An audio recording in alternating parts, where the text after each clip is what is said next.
34장의 말씀에는 가나안 땅에서 이스라엘 백성들이 차지해야 될 땅의 경계에 대해서 말씀하고 있습니다. 하나님은 이스라엘 백성들이 가나안 땅에 들어갔을 때 그 땅을 기업으로 주겠다라고 말씀하셨습니다. 곧 가나안 사방 지경이다라고 말씀을 하셨습니다.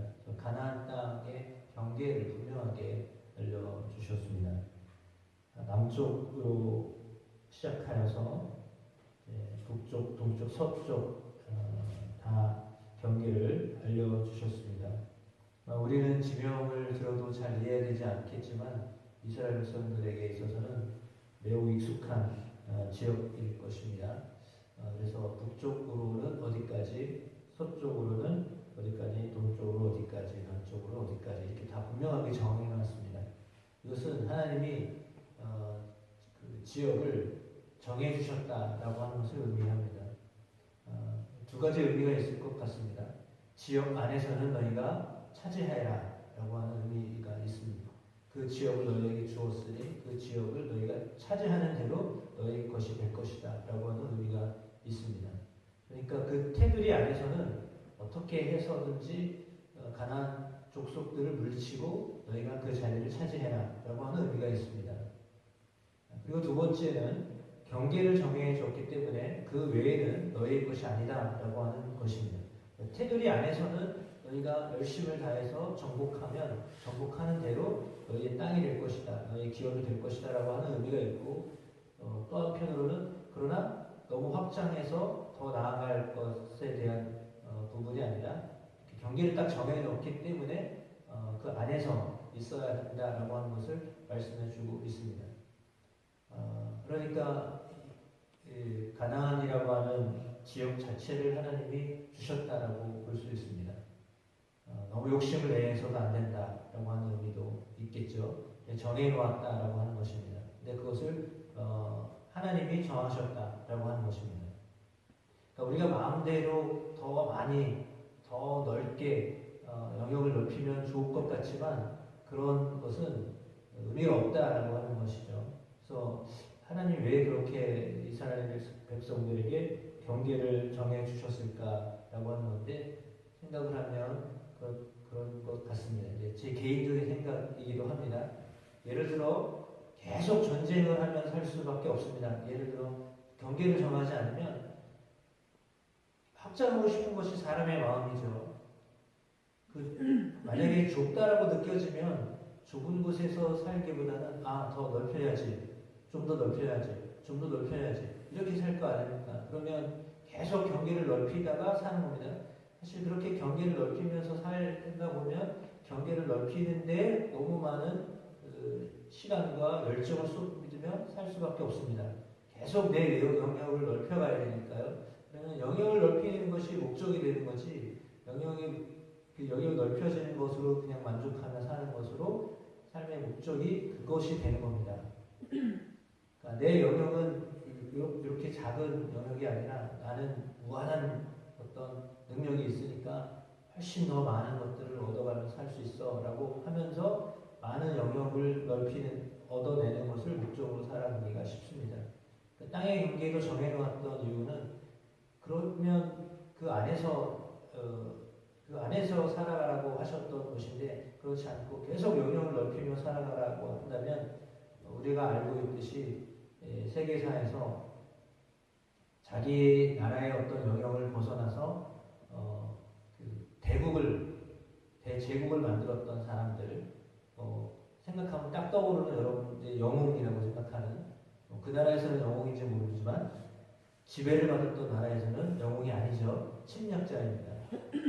그것이 영역을 넓히는 사람에게는 좋은 의미이겠죠. 그것이 하나의 업적이 될 수 있고 공로가 될 수 있습니다. 그런데 침략을 받은 사람들 입장에서는 고통입니다. 아픔입니다. 상처입니다. 그러니까 하나님은 이스라엘 백성들이 살아야 할 경계를 정하셨어요. 그래서 그 안에서 살도록 하셨어요. 더 너희가 능력이 있는 민족이라 할지라도 너에게 주어져 있는 테두리 안에서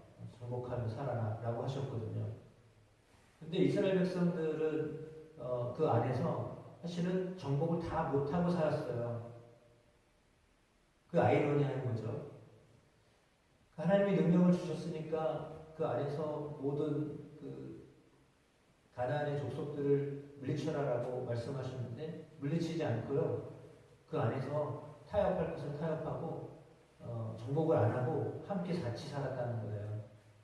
그래서 문제가 생긴 것은 그들이 우상을 섬겼었기 때문에 그 우상의 영향력을 받아서 좁은 장소 안에서도 마음껏 어떤 역할을 감당하지 못하고 살았어요. 그런데 그 영역을 더 넓혀서 나가면 어떻게 되었을까요? 뭐 생각하기 나름이겠지만 더 많은 흔들림이 있었을 것 같습니다. 그러니까 어쩌면 우리에게 이거 너무 좁은 것 아닌가라고 생각되어지는 그 영역 안에서도 사실은 우리가 우리의 어떤 맡겨져 있는 사명을 제대로 다 감당하지 못하고 있다라고 하는 것을 말씀해주고 있습니다. 그러니까 우리에게 주어져 있는 사명이 있고 우리에게 주어져 있는 어떤 역할이 있는데 그 역할을 제대로 못하면서 더 확장하고 더 넓혀가고자 하는 그런 마음이 사람 안에 있다라고 하는 것을 말씀해주고 있는 겁니다. 그러니까 우리에게 주어져 있는 사명이 무엇이 분명한 사명이 무엇인가를 알지 못하면 그냥 넓혀가는데 그냥 더 확장시켜가고 더 많은 사람을 만나가고 더 어떤 일을 많이 하고 하는 것에 초점을 맞춰가기가 쉽다라고 하는 것입니다. 그러니까 본래 우리에게 주어져 있는 사명을 망각하기보다도 잊어버리고 같은 말이네.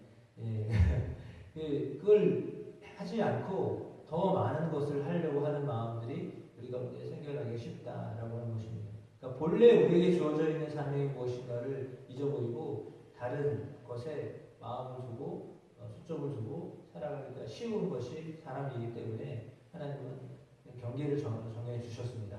삶의 터전도 이렇게 정해 주셨습니다. 사실 그 터전은 상당히 좋은 터전입니다. 우리가 알고 있듯이 우리나라 뭐 강원도 크기 정도밖에 되지 않거든요. 하나님이 선택한 민족인데 그 민족이 아주 좁은 땅덩어리에서 살게 했습니다. 그리고 지금도 그렇지만 그때도 그렇습니다. 강대국 사이에 끼어있는 지정학적으로 상당히 군사적으로 중요한 그 위치에 가나안이 있거든요. 근데 그 땅을 또한 가서 정복을 해야 됩니다. 전쟁을 해야 얻을 수 있는 땅을 하나님이 주셨습니다. 가만히 있으면 되는 땅이 아니라 그들을 물리쳐야 되는 땅을 허락하여 주셨습니다.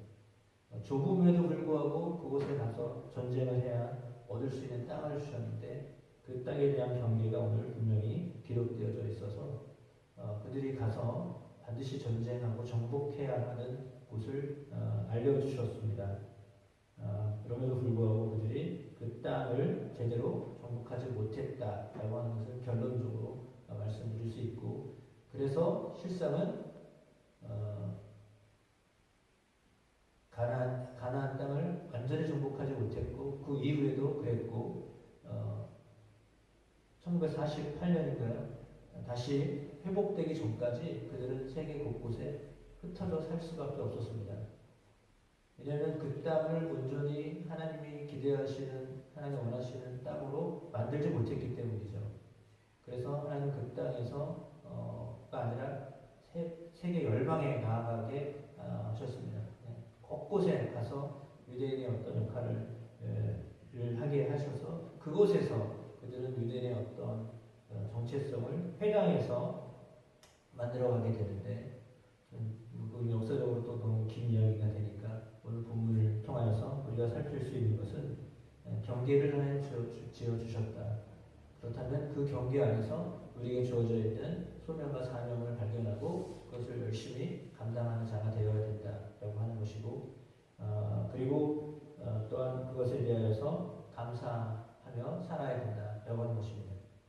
그러니까 분명히 영적인 전쟁이 있고 이런 전쟁이 있습니다. 전쟁이 계속 되어져야 되는 상황인데 그 전쟁을 피하고 쉬운 결정을 하고 가면 나중에 그것이 문제가 될 수 있다라고 하는 것이죠. 당장은 편하고 쉬우니까 그냥 괜찮은데 훗날에는 오히려 그것이 어려움으로 다가오게 된다라고 하는 것이고, 오늘 본문에 나와 있는 루벤 지파, 갓 자손의 지파, 그다음에 므낫세 반쪽의 기업을 주셨다라고 하는 것도 분명히 성경에 기록되어져 있어서 그들은 이제 그 요단강 오른쪽으로 얻었던 땅에 대한 것들을 주셨습니다. 그래서 그것은 하나님이 모세를 통하여서 제비를 뽑아 받을 땅이다라고 말씀하셨습니다.